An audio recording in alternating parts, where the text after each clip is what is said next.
Hello, everybody. Welcome into First Take from LA for the ESPYs. Look who is here. They are back. Skip Bayless, Stephen A. Smith. I'm Molly Karam. And let me just say, guys, my morning routine has not changed one bit, except instead of watching you debate from my couch, I get to see it up close and personal. So I'm very fired up, and I know I'm not the only person who is so excited to have you both back. Welcome aboard. Thank you. Welcome, Molly, and I have some crucial advice for you. Okay, I'm listening. All ears. You've got to watch this guy. Him? Yeah. I heard I got to watch both of you. My advice to you, I'll add to that. You are the moderator. You're in control. Okay. Limit that man's mouth. I like Limit control. that man's mouth. I think I got to watch both y'all. I'm gonna have my hands full here, but we've got a lot to discuss today. Please never take 3 weeks off again. Yeah. I didn't know what to do with it. He might not have liked it. It didn't bother me. I'm just saying. We have two special guests coming up, friends of the program, Ken Jeong. Of course, we all know him as Leslie Chow from The Hangover. And we also have friend of the program, Jerry Ferrara from the Entourage movie. They're stopping by. But first, after verbally agreeing to a 4-year max deal with the Mavericks, Deandre Jordan had a change of heart and re-signed with the Clippers. The contract with LA is a 4-year max deal that'll be worth $88 million. On Friday, Deandre apologized to Mark Cuban for how he handled the situation. Via Twitter, I want to publicly apologize to one of the best owners in the world, Mark Cuban, the Mavs, and their fans. I'm humbled by the Mavs and Mark Cuban's kindness and understanding. I'm sorry to have a change of heart.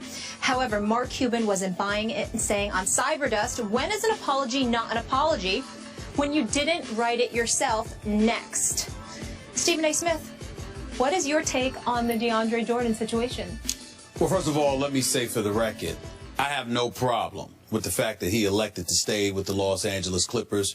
I was on the record at the time, Skip Bayless, when we were off the air on First Take. Obviously, I had to be on SportsCenter, and I was of the mindset that it was absolutely stupid for him to think about leaving the Clippers to begin with, because DeAndre Jordan averaged about 10 shots a game. When you look at it from that perspective and think about the fact that 5 of those shots, averaged about 10 points a game, rather, and you think about about 5 of those shots, come on, dunks. Chris Paul, one of the best point guards in the world, is who you're leaving to play with either J.J. Barea, Jameer Nelson, who I love, young guy, but he's no Chris Paul, but him or Devin Harris. Give me a break here. You can't go with that. So it was just, to me, asinine for DeAndre Jordan to even be thinking about leaving the Clippers to begin with. So the fact that he did an about-face and elected to stay with the team, I thought was perfectly within his right to do so. I thought he did the right thing. But I do regret and lament how he handled it. DeAndre Jordan is 26 years of age. In the United States of America and the world, I believe you're recognized as a grown man. And the fact of the matter is he came across as a little boy. And the reason he came across as a little boy is not because he changed his mind. It's not because he elected to stay with the Los Angeles Clippers. It's because you pick up the phone and you call Mark Cuban. You show him the courtesy and the decency. You made a commitment to take his 4 years, $80 million. You had the Dallas Mavericks bloviate about that. They were making plans in Big D about his arrival and what have you. If you've changed your mind, as far as I'm concerned, that's the first call that should have been made. You should have picked up the phone and you should have said, look, I'm sorry, I'm here at my house. I'm here with Doc Rivers. I'm here with Chris Paul. I'm here with Blake Griffin. I'm here with Paul Pierce. I'm here with billionaire owner Steve Ballmer. And the bottom line is I decided that it's best for me to stay here. I apologize, but I have changed my mind and I am staying in Los Angeles. The fact that he didn't do that is very, very bad. But what elevates the level of embarrassment exponentially, as far as I'm concerned, is the fact that Mark Cuban revealed that I did not hear from him. I heard from his mama. So not only did you not call, but somehow, some way, your mama picked up the phone and called Mark Cuban. You are a 26-year-old man. Why is your mama calling and not you? That is just incredibly embarrassing. It looks incredibly weak. And from this point forward, unfortunately, when you look at a situation like this, I think that DeAndre Jordan is a good person. I think that he's a big-time center. If he could hit his free throws, I think he got the potential to be one of the best big men in the game. But there is a point in time where you clearly have handled something like a little boy, where people should be looking at you and looking for diapers. And this is one of those situations. It's very embarrassing to have your mama speak up before you. It just is. First, let me say, as I listen to you speak and speak and speak, Yes. I must admit, I have to admit this publicly. You missed me. I missed you. I missed you. I just love listening I missed to you you too, bro. bloviate. I missed you too, Thank bro. you. Now, I'm going to take it a level deeper, and I hear everything you just said. But I cannot blame or certainly condemn Deandre Jordan for the way he handled things because it was predictable to me. And I think he showed you, and you said you like him as a person, but I think he showed you, he showed all of us who he is and who he is not. I am here to tell you that this is just me.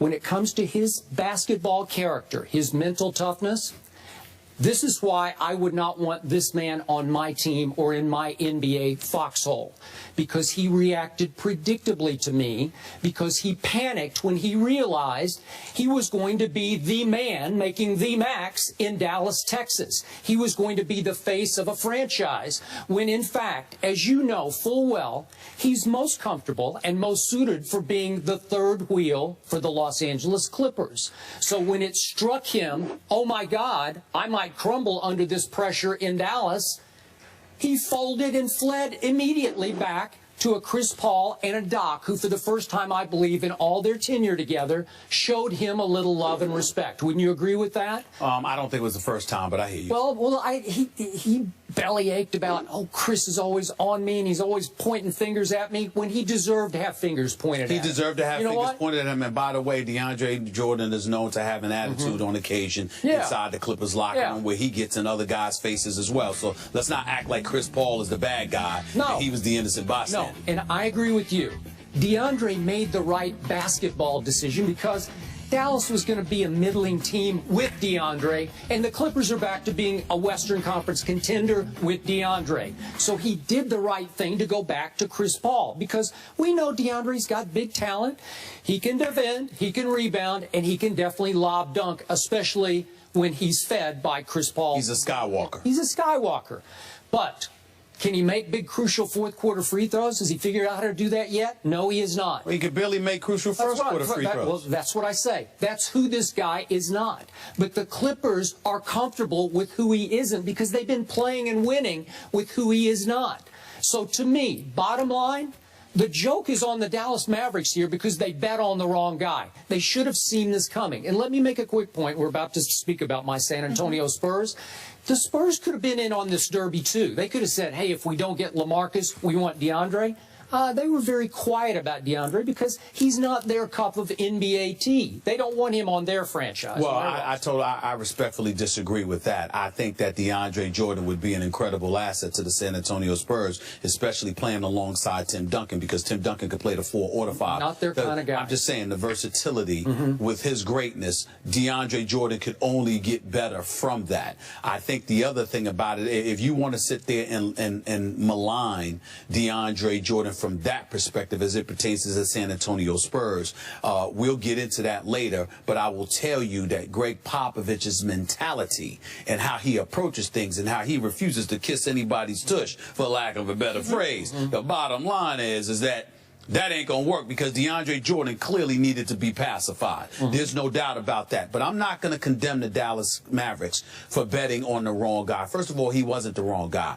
DeAndre Jordan is a big-time talent. There is no question in my mind that if this brother hits free throws, he is obviously one of the top 2 big men in the game of basketball if he can hit his free throws. When you talk about what they need, if you've got a DeAndre Jordan with the Dirk Nowitzki of the world and the Chandler Parsons, then you would have been formidable. Would you have won a title? No. You still would need to do more. But at the same time, it was going to be a significant upgrade. And I've said this to you repeatedly. You can't teach 7 feet. And the reason why, even though Akeem the Dream Olajuwon wasn't 7 feet, I would remind everybody, back in '84 when Michael Jordan was drafted 3rd overall, the Portland Trail Blazers were continuously crucified for grabbing Sam Bowie at number 2.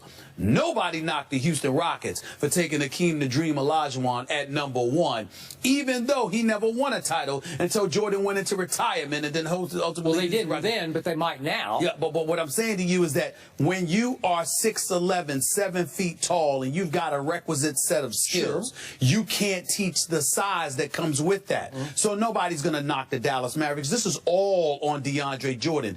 You gave your word, and your word has to mean something.